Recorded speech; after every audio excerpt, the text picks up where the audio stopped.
Hello, everybody, and welcome back. My computer is now fixed, and I think I have figured out how to use OBS properly, so if there's any technical issues or anything, I blame them. But for now, we have the Horsehead Weekly up for this week, the Wild Card Week. This is going to be a good week. Everyone's still alive at this point. No one's been eliminated, but after this week, 2 will be gone, and it'll be down to 4 for the championship. So let's see what happens. But before we can move forward, we have to, of course, look back and see what happened last week. Last week, I narrowly missed Jerry beating him, so I can get my 5th win of the season. But as the rest of the season has gone, I have failed to do that. James ended up just beating up Matt S., putting up only the second highest score of the week because Tyler absolutely dominated Jess. Apparently, just not a good time to be close to somebody because it seemed to be the same thing with Dave and Maddie. Dave kind of, not as bad as the other two, but also took care of his brother and almost knocked him out. We were a Jess win over Tyler away from Jess making the playoffs and Maddie missing the playoffs, but we didn't quite get there. Speaking of making the playoffs and not, Nick and Mike, game of the week last week, needed to get a win and in. Both of them needed the win in order to make the playoffs. If they lost, they were out. And what ended up happening, they put up the 2 lowest scores of the week. And Mike ends up kind of backing into the playoffs. You need a win and in the last week. You put up less than 100, you're probably not making it. But he managed to play against a Nick who just did terribly. So good on you, Mike. Welcome to the playoffs. Also welcoming to the playoffs, James. James in his win over Medes put him into the playoffs for the first time in years. So he could still come in 6th, which is the new 7th, but that is to be seen. So with that, the regular season is over, and as I've alluded to, Mike and Matt M both made the playoffs, with Tyler being their division champ or their conference champion, so he gets the bye.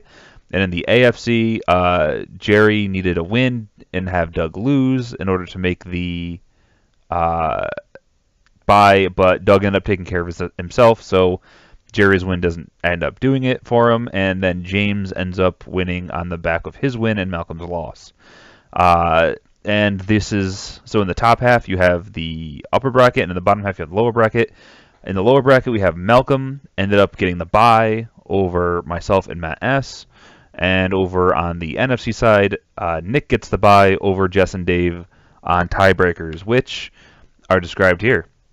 So over on our side, I had it over Matt S because I beat him week 1 head-to-head. And then Mike was over Matt M. Based on division win percentage. They were tied in the head-to-head. So that's why Mike was the division champion and Matt M came in 2nd and thus got the wild card.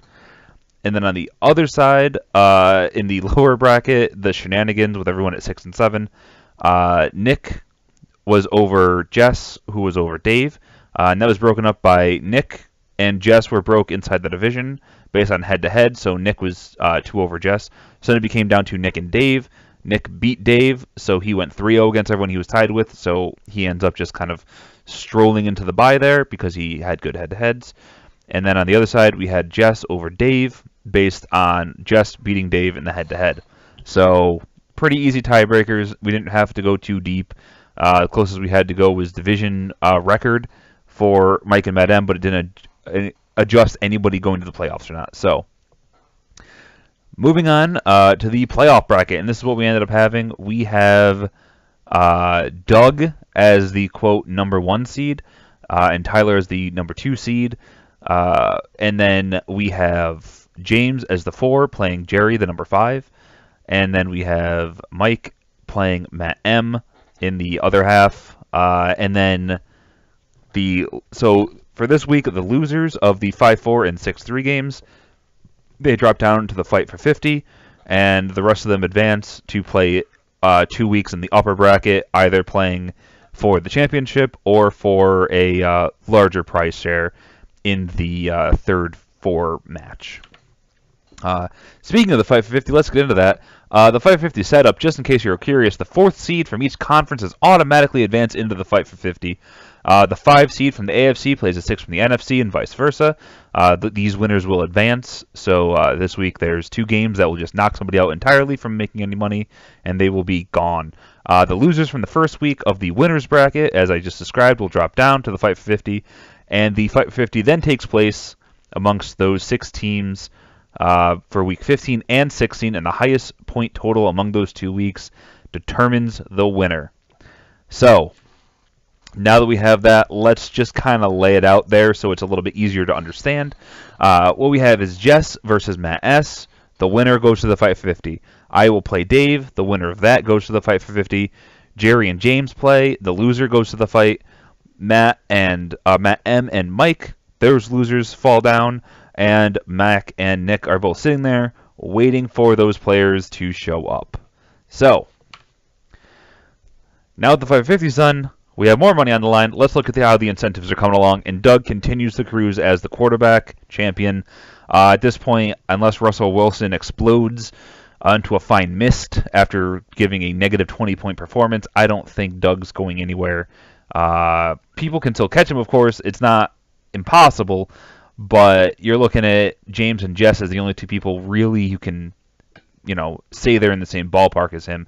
He's just out there, just crushing it right now. So good on him. He did a really good job with his quarterbacks this year.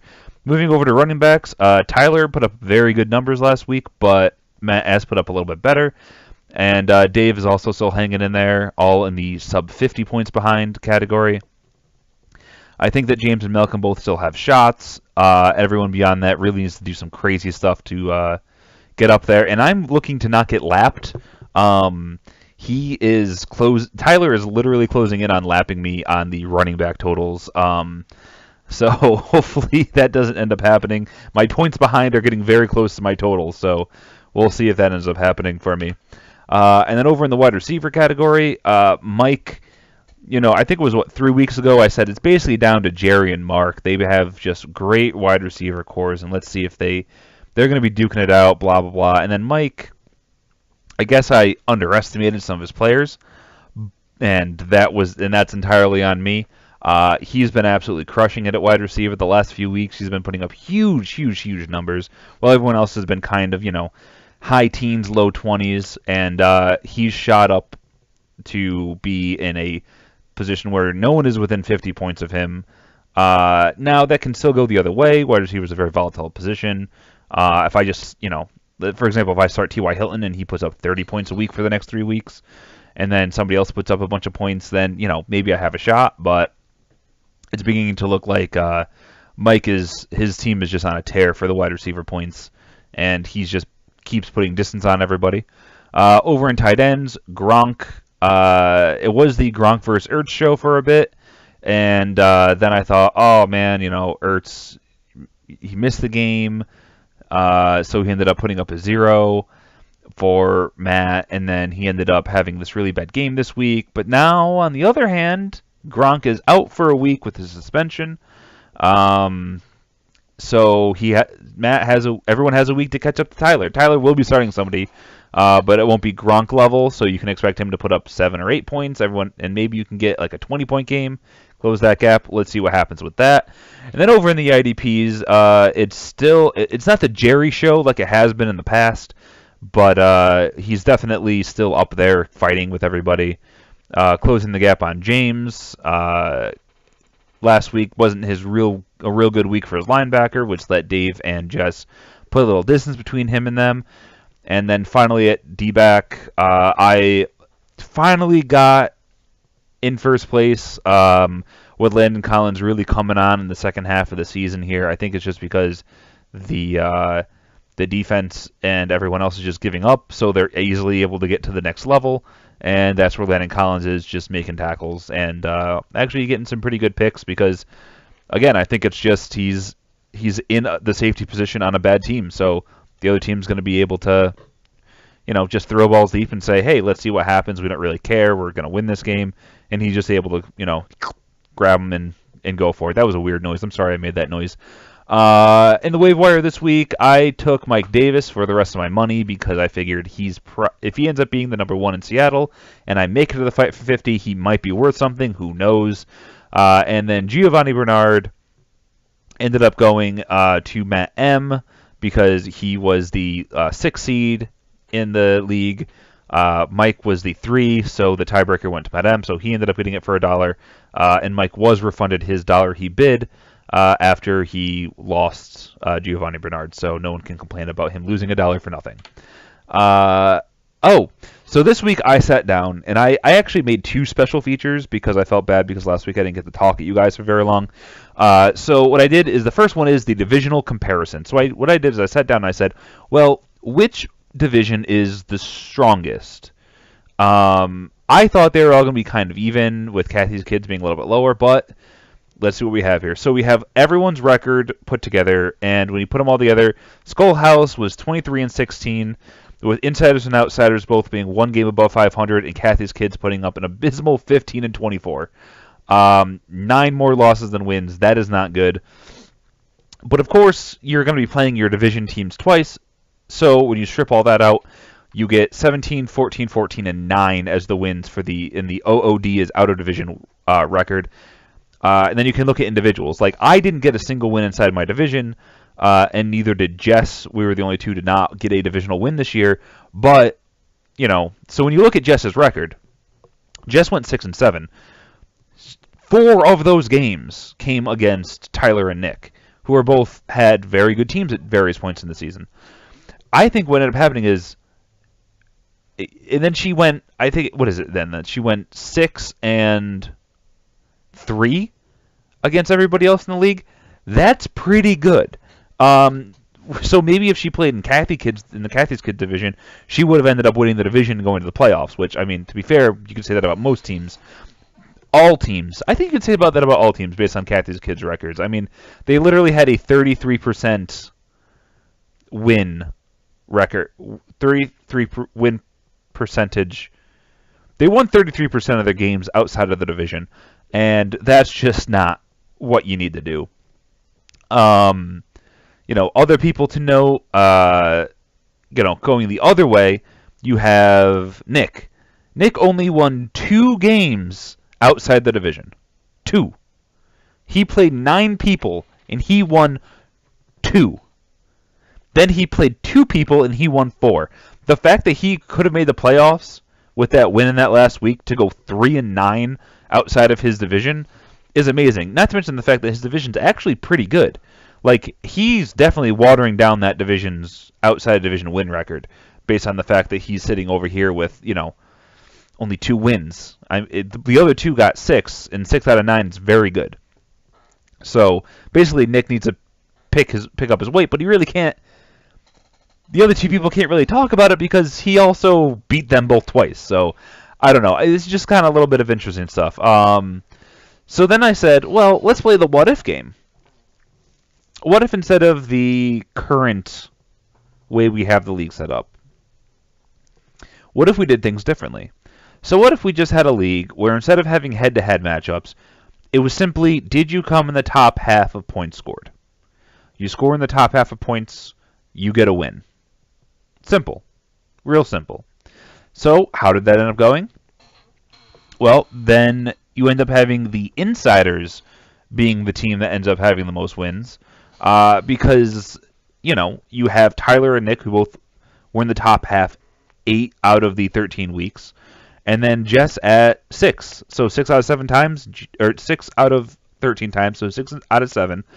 Jess, the worst in their division, ended up being one of the top half of the teams. That's pretty good. Look at somebody like Dave. Dave's record, I think he ended up finishing at 6-7. He ended up having 8 times where he was above 500, or above the mid-range. And then on the other side, you have, myself, who ended up having only 3 times, thus being the worst. So this is, just an interesting way of looking at how everybody ended up doing compared to everybody else. If we just gave it to half the teams, so half the teams get a point, cool. But what if instead... so looking at a comparison, and just see some other things. So let's say we combine it. So we say you have a head-to-head, and if you win the head-to-head, you get a win. And if you're in the top half, you also get a win. So you get the option to win twice every single week. So what would the scores and everything look like then?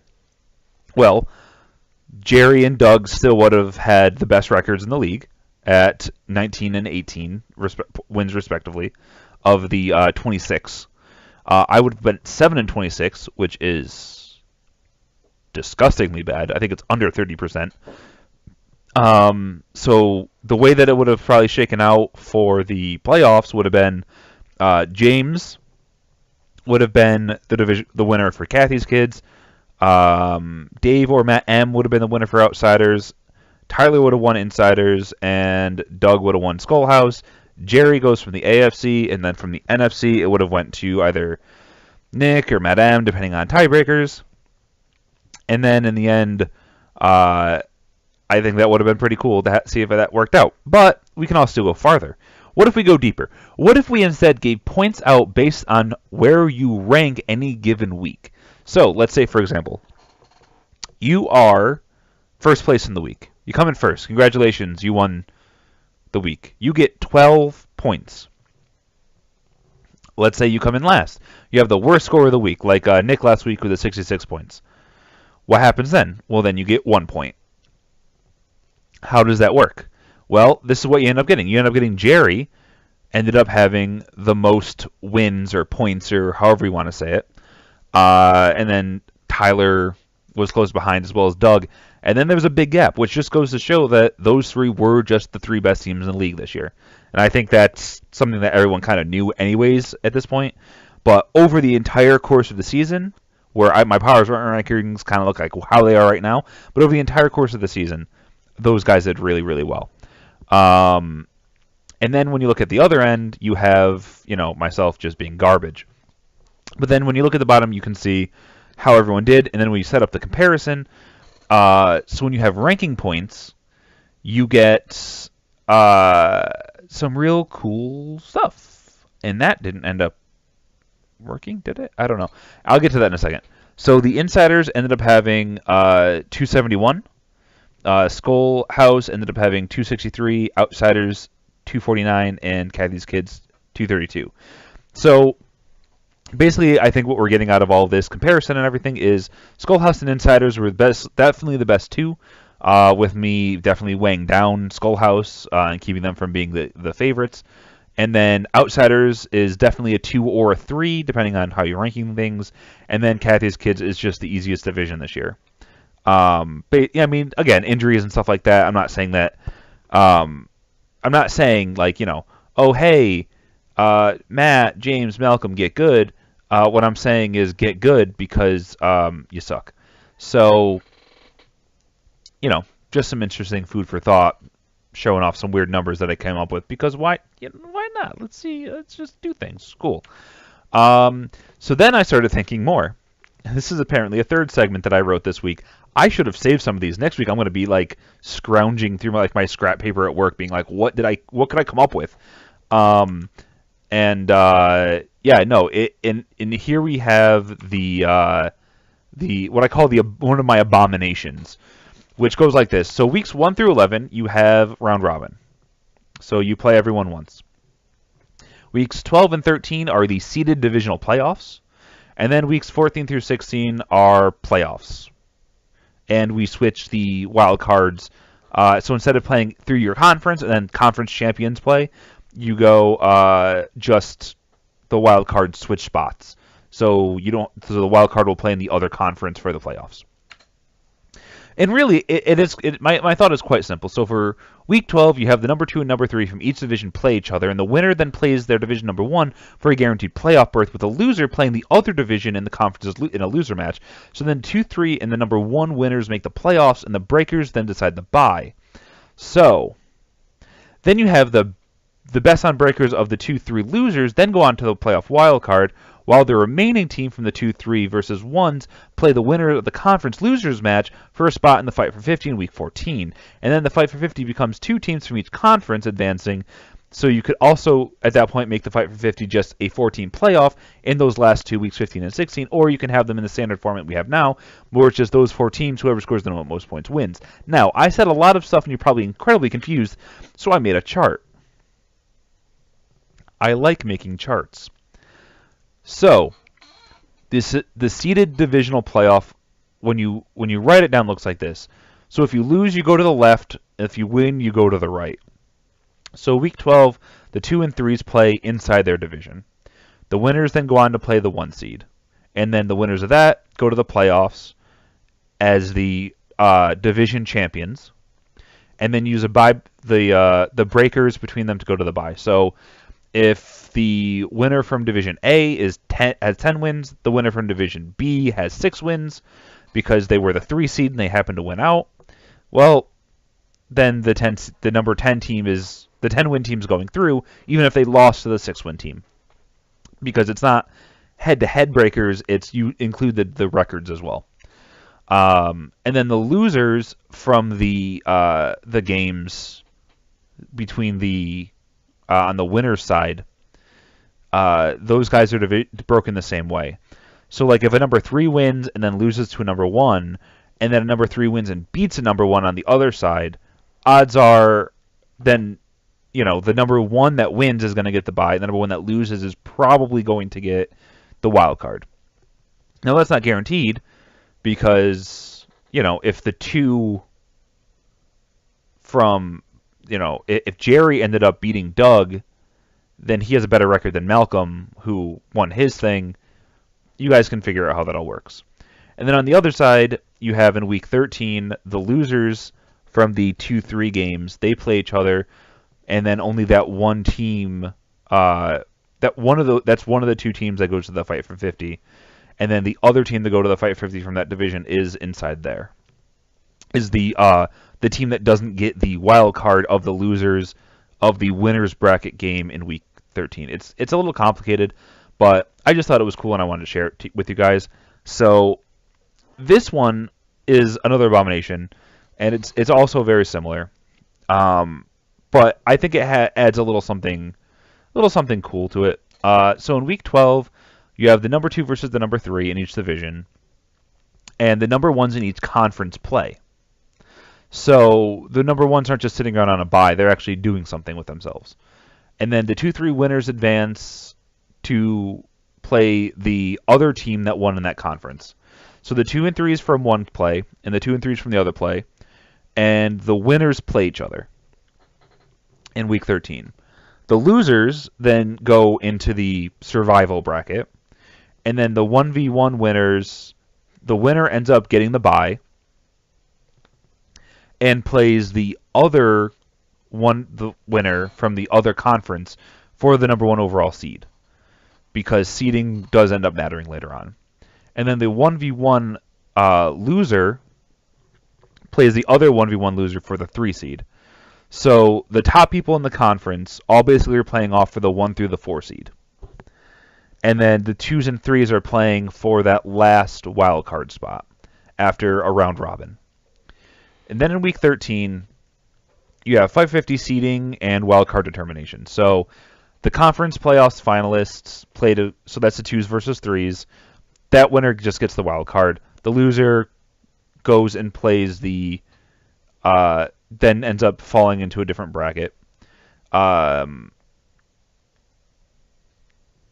then the 2 winners of the 2 versus 3 winners, so basically your wild cards from each conference.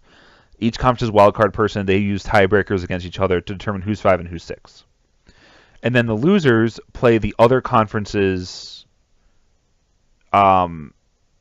survivor for the Fight for 50 spot. So if the 2v3, if you win the 2v3 match and then lose the wild card match to get the wild card, you end up instead falling down to play the other conference's survivor to get into the Fight for 50. And then in week 4, you have the 550 win-and-ins, which are just the survivors of the other conferences, number 4s, which are the teams that won the 2v3 in the first round and then lost. So basically it's double elimination for those teams. If you go through the bottom, you end up getting into the 550. If you go through the top, you end up getting into the actual playoffs. And then the 3 versus 6 play and the 4 versus 5 play. And then in week 15, the something I thought was interesting, and we can even do this next year, I think it'd be really cool, is in week 14, why not have the two who have the bye play each other? So that they have something to do week 14. They're not just sitting around waiting.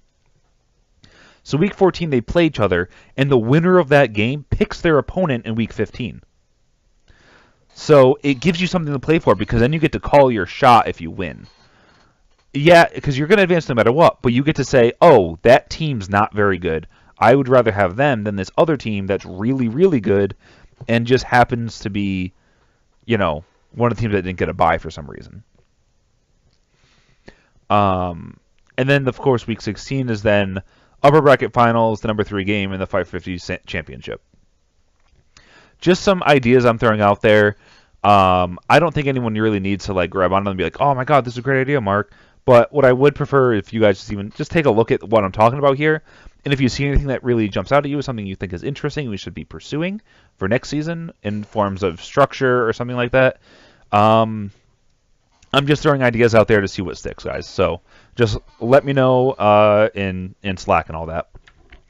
So now we're almost to the power rankings. So let's look at the last 3 weeks. So for the last 3 weeks, Mike, Dave, Jerry, and Jess have just been absolutely killing it. Even though Mike only put up 99 points last week, he still is the number 1 ranked team over the last 3 weeks. And it is kind of funny looking at this grouping because Dave M and Jess both didn't make the playoffs. But hey, that's just how it goes sometimes. So I'm sorry, you guys. You peaked, but you didn't quite get there. So this week's rankings are based on months. So I decided I was going to rank the months. And you know what? The year starts out terrible. Because in January, everyone's still wishing it was December so they could have Christmas and then end it with New Year's and all that stuff. It's like if the best day of the year comes between midnight and 2 a.m. in the first day, and then everything after that's kind of garbage, then you're a terrible month. February, that month is so bad they literally gave it less months than every other month. Take a hint, February, and get packing. And then finally, March, it's literally just garbage. In like a lion, out like a lamb. No, get in with a better month and not with this piece of trash. Because March is just terrible. And speaking of terrible things, me. I am most definitely in last. I can't fight it anymore. My team is just a hot flaming pile of garbage, and hopefully the season ends with me getting some money, but I'm not putting money on it, and I'm just gonna hope for the best here and see what happens coming for next season. Maybe I'll try to just get good for next year. For number 11, we have Malcolm. His team has fallen off. He went for the whole top wide receivers and scat backs with 2 players on his bench that he thought were going to come back for the fantasy playoffs. Well, you missed the fantasy playoffs. You are in the 550, so you get to miss this week. But Johnson and Elliott aren't playing anytime soon. You're probably going to miss them at least for the next 2 weeks. You might get them week 16. That's not worth it. I mean, everyone's like, oh, David Johnson will be back by Thanksgiving. Well, we've already eaten our turkey, and he's not back yet. Zeke's out until week 16. So then you have scatbacks between Duke and McCaffrey, which, yeah, they're doing fine. But your big stud wide receivers that you had, where are they now? You're sitting there with Josh Gordon, who we understand your feelings, so I'm going to leave that one alone. Keenan Allen, who he's really good, but then D.D. Westbrook, you were supposed to have these 3 stud wide receivers if you're starting these other players, and then you end up not having that. It's just not good. So sorry, Malcolm, but that's where you are. And that's it for the bottom class. It's just us two because we're just terrible. So for the B class, we have months that are fine, like they're meh. For August, my big issue with August is it makes you feel like you're on fire constantly, and that's not good. I sweat a lot. I'm Italian. It's not good. So just just chill. August. For November, we have the month that you travel to your family to go visit them, and then what you do is you eat at a table awkwardly and then go home. And then a month later you see them again, but then you give gifts and you get gifts. Like, come on. Like you're trying to be December, but you're not. You're really not November. And then in April, it's the saying for April is April showers bring May flowers. If the best thing about you is that you're crappy in order to have the next month be good, you're a bad month. Maybe you should have been in the C class, April. But I'll leave you here for now. Speaking of people in the B class, we have James. James has pretty good last three numbers, but his team is just... God. Like, okay. Looking at these numbers from last week, he put up a just gigantic score, and Matt M's in ninth. He put up a gigantic score, and he had a lot of really good players on it, but do you want to trust Alex Smith and Josh McCown to continue to put up 30 to 40 points? Do you want to continue to hope that Kenyon Drake puts up huge numbers? Like Nelson Aguilar's boom bust. I'm not seeing it. Good luck this week. You're in the playoffs, and you're 10th, so that's kind of rough for you, and you're playing Jerry, who's not 10th. So, yeah, good luck, dude. At number 9, we have Matt M. Still riding that Philly train. And the Philly train looked like it derailed a little bit last week. Then he took a bit of a hit. But I still really like his team. I think Philly has a great offense. And they'll probably end up being chasing points this week on a cross-country trip. So I'm assuming they're going to put up decent points. So you should get touchdowns, multiple touchdowns out of Wentz, and just hope that they hit Ertz and Jeffrey. Mike Evans, he's just bad now. I mean, we don't have a good quarterback. That's just kind of what ends up happening. Yeah, I don't know, dude. Like your team's spooky. Marvin Jones is looking good this week, though. He has a great matchup, and he also has his quarterback back. So I'm not really worried about him. But I don't know. Your team's kind of spooky right now. I think you peaked at the wrong time, and hey, if you end up putting up big points this week, you're going to fire right back up the charts. It's just 2 of your last 3 weeks haven't been that great, so that's where I'm putting you for now. Nick, he sits consistently at around number 8. Yeah, I don't know really what to say about your team, but I haven't already said before, which is weird because normally your team is different every week. But yeah, your team's just kind of... It's struggling right now, and with Shazier being out, he was like, he was a great linebacker for you. He was putting up really big numbers. Yeah, you ended up getting a decent replacement, but I don't know, dude. Your team's just, it's scary because you don't know is Parker going to be good this week? Is Rod Smith going to be good this week? Is Watkins going to, like, all your bench players are kind of like, if you need to go off, you can play them. But at least you get a week to sit and look at everybody and see what comes of that. So, good for you on that one. And then we have the A class. So months that I think they could go a little bit longer. We're going to start with September, and we all know the GIF of Nick Cage with his long flowing locks, and he's all happy because I think it's Con Air in that movie, and he's just like, oh, I feel so good, because that's what September is. It's a nice break after the blistering heat of August. You get that nice refreshing time. July, it's a great month because it's my birthday and America's birthday. Can't really beat that. And then in June is such a good month that they said, we're going to give you the longest day of the year. You want sunlight? We're going to give you all of it, as much as we possibly can. And you know what? That's just good planning, because June it's a good month to begin with. And speaking of being good, we got Tyler outside the top half for the first time in over a year, I would think. But you know, it's just the way that it kind of breaks down. Um, I mean, you're probably going to go back up if your team goes off like it did last week again. But you got Gronk suspended, and that's not great. I see double digits in your starting lineup. I mean, I just have questions is all. I mean, God, Robbie Anderson, I can't believe he's top 10. That's amazing. You're good. I don't know why you're 7th. You should be higher. Whatever. I'm moving on. To Mike. God, Mike, you did some things to your team and ended up being really good. And you got the best last 3, but you went down in the rankings because you just kind of had a bad week. You only put up 99. And a lot of those points came from your 2 wide receivers, as I mentioned earlier, with your wide receivers popping off. I mean, Brown and Greener, they're fantastic, but dude, your team is it's just kind of sitting rough right now.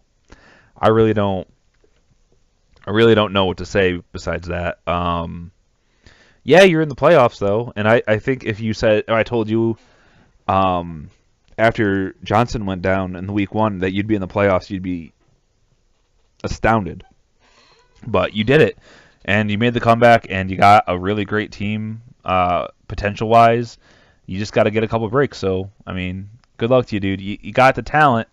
It's just, I don't know. It's just spooky because it's all concentrated on a couple players. So if, you have one week where, like, Brown and Green both get shut down, then your team's just going to be terrible because Kareem Hunt's kind of, he's kind of garbage lately. So that's that. Matt S. Oh, God, my throat is killing me. I need to wrap this up. You got good football players, dude. Like, your running backs are just insane at this point. And then for your wide receivers and tight ends, yeah, your team's just very good. Like, these teams in the A class are all, like, very good teams that I think could beat anybody any given week. The S class I reserve for teams that can, or teams that should beat anybody any given week. So I'm just going to fast forward because my throat is absolutely killing me. It's super dry right now. I don't know why. We have Doug. Doug ended up coming in 4th this week. Jerry ended up coming in 3rd. And then we get to S class. Starting off October. And why did I put a song at the end? This is Halloween. This is Halloween. Halloween. Halloween. Rip headphone users. But no, if you don't get hyped for Halloween, there's something wrong with you. And then May, you finally get all that payoff for April, the crappy month that it is, because that's when spring really happens and everything really gets good. And then in December, you got Christmas. And Christmas is good. Christmas is good. We're there now. It's my favorite month. We're there. We got it. We got them, kids. And number 2, we have Jess, who ends up falling down 1 position. She ends up losing her top spot of the goddess of the league, I guess is what we called her last year. But it wasn't for lack of putting up good numbers last week. I mean, her team is going to struggle a little bit now with Freeman coming back, so Coleman's not going to get as big of a role. I think Lynch is going to start breaking down soon. I'm sorry, it's just he's old, or maybe he's been saving himself. I don't know. We'll see what happens with that, but I put you down to 2nd because I just love Dave's team right now. Dave has an absolutely insane team.